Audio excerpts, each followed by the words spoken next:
என் இனிய தமிழ் சொந்தங்களே, இந்திய தேசத்தின் மக்களை அனைவருக்கும் வணக்கம். நான் தமிழன், இந்திய நாட்டை சேர்ந்தவன். இந்த காணொளி உங்களுக்கானது, மிக முக்கியமாக உங்களுடைய பிள்ளைகளுக்கானது. கல்வி நம் அறிவு கண்களை திறக்கும். கல்வி கற்றவர்கள் காழ்ப்புணர்ச்சியோடு செயல்பட மாட்டார்கள் என்பதை நாம் அறிவோம். கற்க வேண்டியது நம் குழந்தைகளுடைய உரிமை. கற்றுக் கொடுக்க வேண்டியது நாம் ஒவ்வொருவருடைய கடமை.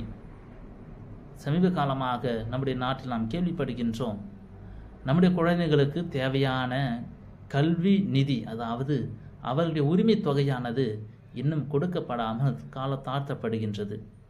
இதை முதலில் கண்டிக்கின்றோம்.